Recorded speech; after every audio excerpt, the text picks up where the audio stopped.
Train चलने ही वाली थी कि अचानक कोई जाना पहचाना चेहरा जनरल बोगी में आकर बैठ गया। मैं अकेली सफ़र कर रही थी। सब चेहरे अनजाने थे। स्लीपर का टिकट नहीं मिला तो जनरल डिब्बे में ही बैठना पड़ गया था मुझे।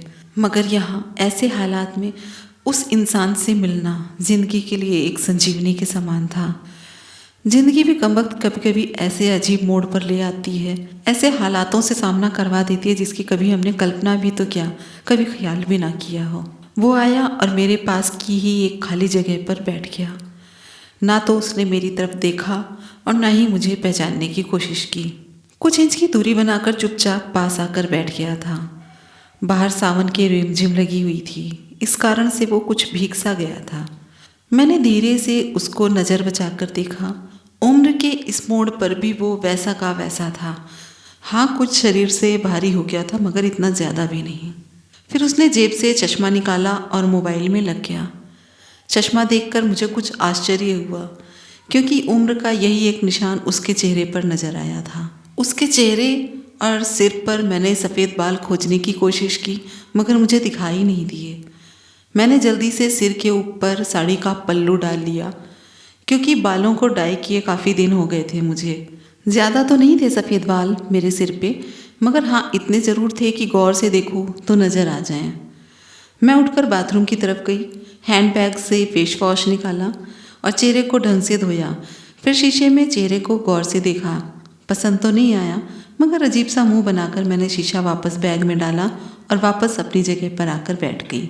मगर वो साहब तो खिड़की की तरफ से मेरा बैग सरकाकर खुद खिड़की के पास बैठ गए थे। मुझे पूरी तरह से देखा भी नहीं, बस बिना देखते हुए भी बोल दिया, सॉरी, भागकर चढ़ा था तो पसीना आ गया था, थोड़ा सूख जाएगा तो मैं वापस अपनी जगह पर बैठ जाऊंगा। फिर वह अपने मोबाइल में लग गया। मेरी इच्छा जानने की कोशिश भी नहीं की। उसकी यही बात मुझे हमेशा से ही बुरी लगती थी। फिर भी न जाने उसमें ऐसा क्या था कि मैं आज तक उसे भुला नहीं पाई हूँ। एक वो था कि 10 सालों में ही मुझे भूल गया था। मैंने सोचा शायद अभी तक गौर नहीं किया, पहचान लेगा। थोड़ी मोटी हो गई हूँ शायद इसलिए नहीं पहचाना। मैं थोड़ी उदास हो गई। जिस इंसान को मैं जिंदगी भर भुला नहीं पाई थी उसको मेरा चेहरा ही याद नहीं था। माना कि ये औरतों को, लड़कियों को ताड़ने की इसकी आदत नहीं थी, मगर मुझे देखकर पहचाने भी ना। शादीशुदा है, मैं भी शादीशुदा हूँ। जानती थी इसके साथ रहना मुश्किल है, मगर इसका मतलब यह तो नहीं कि अपने ख्यालों को, अपने सपनों को जीना छोड़ दूँ। शुरू से ही एक तमन्ना थी दिल में कि कुछ पल खुल के गुजारूं इसके साथ। माहौल दोस्ताना ही हो मगर हो तो सही। आज वही इंसान पास बैठा है जिसे स्कूल टाइम से मैंने दिल में बसा कर रखा था। सोशल मीडिया पर उसके सारे अकाउंट चोरी चुपके देखा करती थी मैं। उसकी हर कविता, उसकी हर शायरी में खुद को खोजा करती थी और वो आज मुझे पहचान भी नहीं रहा। माना कि हम लोगों में कभी प्यार की पींगे नहीं चली, ना कभी इजहार हुआ, लेकिन हाँ वो हमेशा मेरी केयर करता था और मैं उसकी करती थी। कॉलेज छूटा तो मेरी शादी हो गई, वो फौज में चला गया, फिर उसकी भी शादी हो गई। लेकिन जब भी गांव जाती थी उसकी सारी खबर लेकर आती थी। बस ऐसे ही ज़िंदगी गुजर गई। आधे घंटे से ऊपर हो गया था वो आराम से खिड़की के पास बैठा मोबाइल में लगा था। देखना तो दूर, उसने चेहरा भी ऊपर नहीं किया था। मैं कभी मोबाइल में देखती, कभी उसकी तरफ। सोशल मीडिया पर उसके अकाउंट खोल कर देखी, तस्वीर मिलाई, पक्का वही था। कोई शक नहीं था। वैसे भी हम महिलाएं पहचानने में कभी भी धोखा नहीं खा सकती। 20 साल बाद भी सिर्फ आंखों से पहचान लें। फिर कुछ और वक्त गुजरा, माहौल वैसा का वैसा था। मैं बस पहलू बदल रही थी। अचानक टीटी आ जाता है, सबसे टिकट पूछ रहा था। मैंने भी अपना टिकट दिखा दिया। उससे पूछा तो उसने कहा नहीं है मेरे पास। टीटी बोला फाइन लगेगा। उसने कहा लगा दो। टीटी ने कहा कहाँ का टिकट बनाऊं? उसने जवाब में कुछ नहीं कहा और बस मेरी तरफ देखने लगा। मैं कुछ समझी नहीं। उसने मेरे हाथ में थमी टिकट को गौर से देखा, फिर टीटी से बोला कानपुर की बना दो। टीटी ने कानपुर की टिकट बनाई और उसको दी और पैसे लेकर चला गया। वो फिर से मोबाइल में तल्लीन हो गया। आखिर मुझसे रहा नहीं गया, मैंने ही पूछ लिया कानपुर में कहाँ रहते हो? उसने मोबाइल में नज़रें गड़ाए हुए ही जवाब दिया कहीं नहीं। वह चुप हो गया तो मैं फिर से पूछी किसी काम से जा रहे हो? उसने कहा हाँ। अब मैं फिर चुप हो गई। वह अजनबी की तरह बात कर रहा था और अजनबी से कैसे पूछ लूं कि किस काम से जा रहे हो। कुछ देर तक चुप रहने के बाद मैंने ही पूछ लिया, वहाँ शायद आप नौकरी करते हो। उसने मना कर दिया। मैंने फिर हिम्मत करके पूछा, तो किसी से मिलने जा रहे हो? उसने फिर से वही छोटा सा जवाब दिया, नहीं। आखिरी जवाब सुनकर मेरी हिम्मत नहीं हुई कि अब और भी कुछ पूछूं। अजीब आदमी था, बिना काम का सफ़र कर रहा था। मैं मुंह फेर कर अपने मोबाइल में लग गई। कुछ देर बाद खुद ही बोला, ये भी पूछ लो क्यों जा रहा हूँ कानपुर। मेरे मुंह से बस जल्दी में निकला, जैसे कि मैं इंतज़ार ही कर रही थी कि बताओ क्यों जा रहे हो।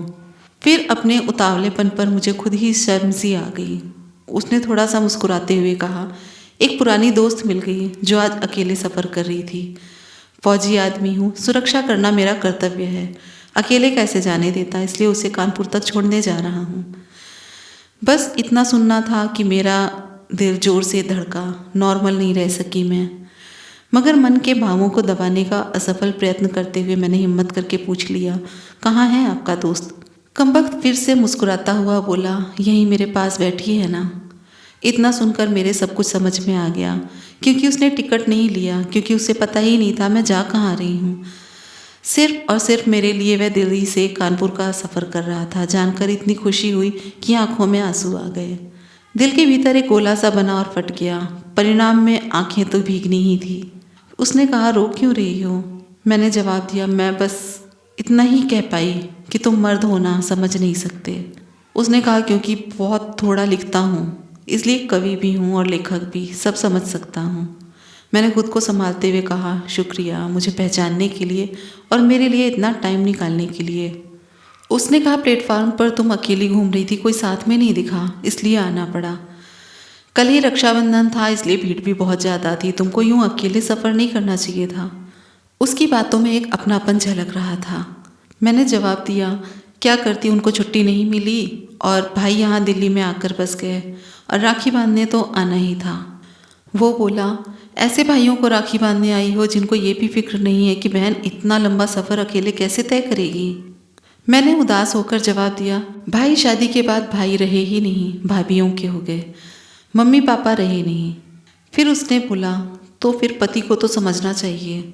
मैंने बोला, उनकी बहुत बिजी लाइफ है, मैं ज़्यादा डिस्टर्ब नहीं करती और आजकल इतना ख़तरा भी नहीं रहा, कर लेती हूँ मैं अकेले सफ़र। तुम सुनाओ कैसे हो? उसने जवाब दिया, अच्छी कट रही है ज़िंदगी। मैंने हिम्मत करके पूछा, मेरी याद आती है क्या? वो चुप हो गया। जब उसका कुछ जवाब नहीं मिला तो मैंने उससे फिर से कहा, सॉरी, यूं ही पूछ लिया था और अब तो मैच्योर हो गए हैं, कर सकते हैं ऐसी बातें।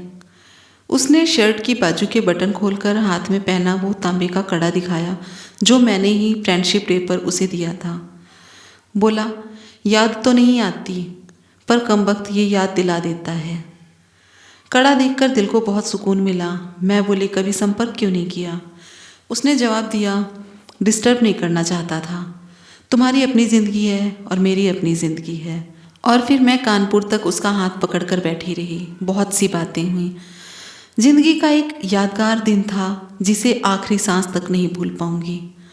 वह मुझे सुरक्षित घर छोड़कर चला गया, रुका भी नहीं, बाहर से ही चला गया था। उसके बाद उससे कभी भी बात नहीं हुई क्योंकि हम दोनों ने एक दूसरे के फ़ोन नंबर नहीं लिए थे। हालांकि हमारे बीच कभी भी कुछ नापाक नहीं हुआ था। एक पवित्र सा रिश्ता था हमारे बीच में, मगर रिश्तों की गरिमा को बनाए रखना भी ज़रूरी था। फिर ठीक 1 महीने बाद मैंने अखबार में पढ़ा कि वो देश के लिए शहीद हो गया। क्या गुजरी थी मेरे दिल पर, मैं इसका वर्णन नहीं कर सकती। उसके परिवार पर क्या गुजरी होगी पता नहीं। लोक लाज के डर से मैं उसके अंतिम दर्शन पर भी नहीं जा सकी। आज उससे मिले 1 साल हो गया है। आज भी रक्षाबंधन का दूसरा दिन है। आज भी सफ़र कर रही हूँ, दिल्ली से कानपुर जा रही हूँ। जानबूझकर जनरल डिब्बे का ही टिकट लिया है मैंने। आज भी अकेले सफ़र कर रही हूँ।